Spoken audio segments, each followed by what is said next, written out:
അങ്ങനെ നമ്മുടെ ഓണം വെക്കേഷൻ ഒക്കെ കഴിഞ്ഞ് നമ്മുടെ കുട്ടികൾ എല്ലാവരും സ്കൂളിൽ പോകാൻ തുടങ്ങിയിട്ട് ഇപ്പൊ കുറച്ച് ദിവസങ്ങളായില്ലേ.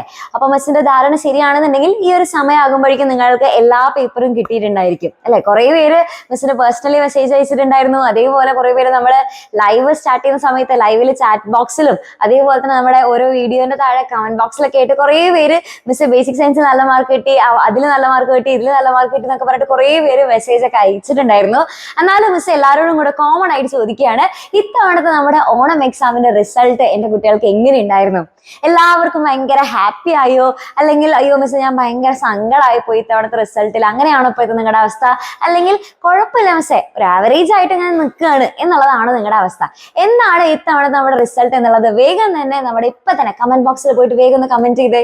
അപ്പൊ എല്ലാവരും റിസൾട്ട് വേഗം തന്നെ കമന്റ് ബോക്സിൽ കമന്റ് ചെയ്തില്ലേ? അങ്ങനെയാണെന്നുണ്ടെങ്കിൽ ഇനി നമുക്ക് കാര്യത്തിലേക്ക് കടക്കാം. അതായത് ഈ റിസൾട്ടിനെ നമ്മളൊന്ന് അനലൈസ് ചെയ്യാൻ പോവാണ്. അപ്പൊ കുറേ പേർക്ക് പല പല റിസൾട്ട് ആയിരിക്കും കിട്ടിയിട്ടുണ്ടാവുക. ചിലർ ഭയങ്കര ഹാപ്പി ആയിരിക്കും, ചിലർ കുറച്ചൊരു ആവറേജ് ആയിരിക്കും, ചിലർക്ക് തീരെ വിചാരിച്ച പോലെ മാർക്കൊന്നും കിട്ടിയില്ല ഞാൻ ഭയങ്കര സങ്കടമാണ് എന്ന് വിചാരിച്ചിരിക്കുന്നവരും ഉണ്ടായിരിക്കും. ഓക്കെ, അങ്ങനെ പല ഗ്രൂപ്പ് ഓഫ് സ്റ്റുഡൻസ് ഉണ്ടായിരിക്കും. അപ്പൊ മിസ് എല്ലാവരും ഒന്ന് അനലൈസ് ചെയ്യാനായിട്ട് പോവാണ്. അതേപോലെ തന്നെ നിങ്ങൾ എന്തൊക്കെയാണ് ഇനി ഇംപ്രൂവ് ചെയ്യാനായിട്ട് ചെയ്യേണ്ട കാര്യങ്ങൾ, അല്ലെങ്കിൽ നിങ്ങൾ ഇനി ചെയ്യേണ്ട കാര്യങ്ങൾ എന്തൊക്കെയാണ് എന്നുള്ളത് മിസ് പറഞ്ഞു തരാനായിട്ട് പോവാണ്. ഓക്കെ, അപ്പൊ അതിൽ first group of students, miss ഞാൻ കഴിഞ്ഞ വട്ടവും എനിക്ക് ഫുൾ മാർക്ക് ആയിരുന്നു, ഇത്തവണയും എനിക്ക് ഫുൾ മാർക്ക് തന്നെ ഉണ്ട്, ഞാൻ ഭയങ്കര ഹാപ്പിയാണ്, അങ്ങനെ ഇരിക്കുന്ന കുറച്ച് കുട്ടികൾ ഉണ്ടായിരിക്കും അല്ലെ. അതായത് എപ്പോഴും ഏറ്റവും നല്ല മാർക്ക് തന്നെ സ്കോർ ചെയ്ത് വരുന്ന കുട്ടികൾ ഉണ്ടായിരിക്കും. അപ്പൊ അങ്ങനെയാണെന്നുണ്ടെങ്കിൽ അവരോട് മിസ്സിന് പറയാനുള്ളത്, നിങ്ങൾ എല്ലാവരും പഠിക്കുന്ന രീതി കറക്റ്റ് ആയിട്ട് തന്നെയാണ് എന്റെ കുട്ടികൾ പഠിച്ചുകൊണ്ടിരിക്കുന്നത്, ഇതേപോലെ തന്നെ കണ്ടിന്യൂ ചെയ്യുക. എല്ലാവർക്കും കൺഗ്രാറ്റ്സ്. അതേപോലെ തന്നെ ഇപ്പൊ നിങ്ങൾ എങ്ങനെയാണോ പഠിച്ചുകൊണ്ടിരിക്കുന്ന ആ സ്റ്റഡി സ്ട്രാറ്റജി അതൊരിക്കലും മാറ്റാതെ കറക്റ്റ് ആയിട്ട് എന്താ ചെയ്യുക, ഇതേപോലെ തന്നെ പഠിച്ചു പോവാം. ഓക്കെ,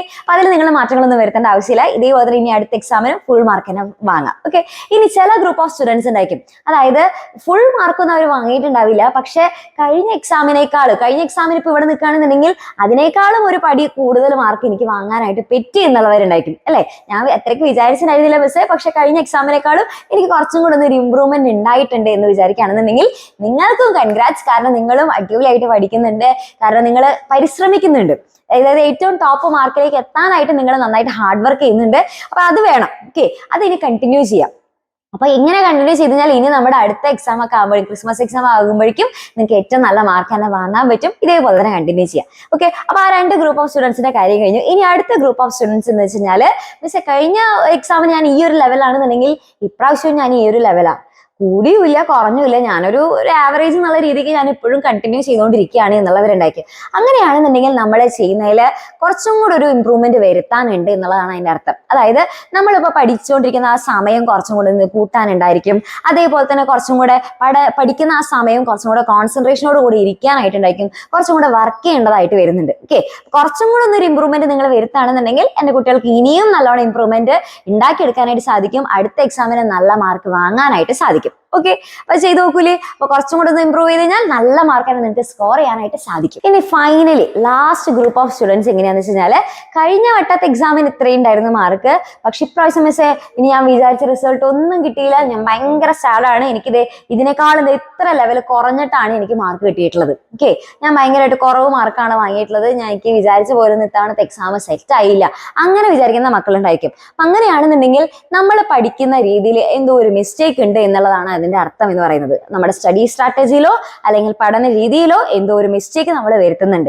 അപ്പൊ നിങ്ങൾ എന്ത് ചെയ്യണം, ഇനി മുതൽ കറക്റ്റ് ആയിട്ട് തന്നെ നല്ല സിസ്റ്റമാറ്റിക് ആയിട്ട് പഠിക്കണം. അതേപോലെ തന്നെ ചിലപ്പോൾ വേറെ എന്തെങ്കിലും കാരണങ്ങളാകാം, എന്തെങ്കിലും ചിലപ്പോൾ ഫാമിലി ഇഷ്യൂസ് ആകാം, അല്ലെങ്കിൽ എന്തെങ്കിലും വയ്യായ്മ വന്നുകൊണ്ടായിരിക്കാം, നമുക്ക് എപ്പോഴും നല്ല ഹെൽത്തി ആയിട്ടിരിക്കണം എന്നില്ലല്ലോ, ചിലപ്പോൾ എന്തെങ്കിലും അസുഖങ്ങളോ അങ്ങനെ എന്തെങ്കിലും വന്നതുകൊണ്ടായിരിക്കാം എൻ്റെ കുട്ടികൾക്ക് മാർക്ക് കുറഞ്ഞു പോയത്, അല്ലെങ്കിൽ ചിലപ്പോൾ കുറച്ച് കുഞ്ഞു മടിയൊക്കെ വന്നിട്ടുണ്ടാവും അല്ലെ. കുഞ്ഞു മടിയൊക്കെ ആയതുകൊണ്ട് കുറച്ച് ഉഴപ്പി അങ്ങോട്ട് ഇച്ചിരി മാർക്ക് പോയവരും ഉണ്ടായിരിക്കും. അപ്പൊ എന്ത് ചെയ്യുക, ഇനി ആ പ്രശ്നങ്ങളൊക്കെ നമുക്ക് എന്താണ് നമ്മുടെ പ്രോബ്ലം എന്നുള്ളത് ഐഡന്റിഫൈ ചെയ്യുക. ഓരോരുത്തർക്കും പല പല പ്രോബ്ലങ്ങളായിരിക്കും. അപ്പൊ എന്ത് ചെയ്യുക, നിങ്ങളുടെ പ്രോബ്ലം എന്താണ് എന്നുള്ളത് കണ്ടെത്തുക, അതാണ് ഏറ്റവും ആദ്യം ചെയ്യേണ്ടത്.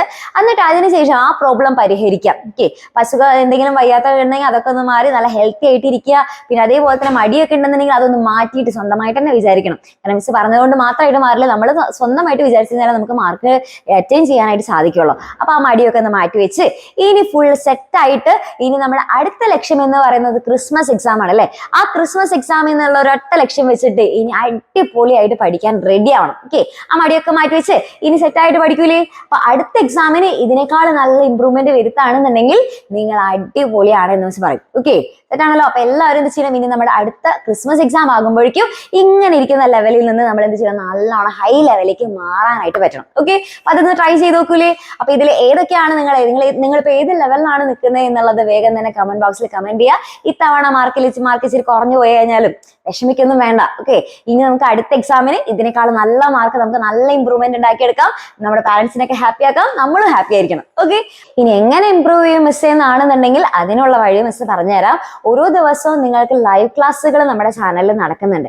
ആ ഓരോ ലൈവ് ക്ലാസ്സുകളും മിസ് ചെയ്യാതെ തന്നെ കാണാം. കാരണം അതിൽ കംപ്ലീറ്റ് ഡീറ്റെയിൽസ് പറഞ്ഞു തരുന്നുണ്ട്. ചാപ്റ്റർ നന്നായി മനസ്സിലാക്കി കഴിഞ്ഞാൽ മാത്രമേ നമുക്ക് ബാക്കി നമ്മുടെ ക്വസ്റ്റ്യൻസ് ഒക്കെ ചെയ്ത് കഴിഞ്ഞാൽ കിട്ടുള്ളൂ. അപ്പൊ ലാസ്റ്റ് എക്സാമിന്റെ സമയം മാത്രം ഇരുന്ന് പഠിച്ചിട്ട് കാര്യമില്ല. അപ്പൊ ഇപ്പൊ ചാപ്റ്റർ നല്ല ഡീറ്റെയിൽ ആയിട്ടായിരിക്കും നമ്മുടെ മിസ്സുമാർ പറഞ്ഞു തരുന്നുണ്ടാക്കിയ അത് കറക്റ്റ് ആയിട്ട് കണ്ടതിന് ശേഷം പിന്നെ നമുക്ക് ക്വസ്റ്റ്യൻസ് കൂടെ വന്നു കഴിഞ്ഞാൽ പിന്നെ ഫുള്ള് സെറ്റ് ആയിരിക്കും. അപ്പൊ ഇപ്പൊ നടക്കുന്ന ഓരോ ലൈവും മിസ്സാക്കാതെ കാണാം. ഇനി നിങ്ങൾക്ക് നല്ല സിസ്റ്റമാറ്റിക് ആയിട്ട് കറക്റ്റ് ഒരു ഓർഡർ അനുസരിച്ച് കറക്റ്റ് ഒരു ടൈം ടേബിൾ എന്റെ കുട്ടികൾക്ക് പഠിച്ച് പോകണം. മാത്രമല്ല ക്രിസ്മസ് എക്സാമിന് മുന്നേ എല്ലാം പഠിച്ചു കഴിഞ്ഞ് ബാക്കി റിവിഷനും കൂടെ ചെയ്യണം എന്നാണെന്നുണ്ടെങ്കിൽ നിങ്ങൾക്ക് വേണ്ടിയിട്ടുള്ള ഏറ്റവും ബെസ്റ്റ് ഓപ്ഷൻ ആണ് നമ്മുടെ എക്സാം വിന്നറിന്റെ 7ാം ക്ലാസ്സിന്റെ സ്വന്തം ബാച്ച് ആയിട്ടുള്ള സൃഷ്ടി ബാച്ച് എന്ന് പറയുന്നത്. അപ്പൊ സൃഷ്ടി ബാച്ചിൽ നിങ്ങൾക്ക് ഇപ്പോഴും അഡ്മിഷൻ എടുക്കാനായിട്ട് സാധിക്കും. വെറും 1999 ആണ് ഒരു വർഷത്തേക്ക് കംപ്ലീറ്റ് ആയിട്ടുള്ള ഫീസ് എന്ന് പറയുന്നത്. ഈ ഒരു ഓഫർ പ്രൈസിൽ ഇപ്പൊ തന്നെ നിങ്ങൾക്ക് അഡ്മിഷൻ എടുക്കുകയാണെന്നുണ്ടെങ്കിൽ കംപ്ലീറ്റ് ഡീറ്റെയിൽ ആയിട്ട് ക്ലാസ്സുകൾ കിട്ടും.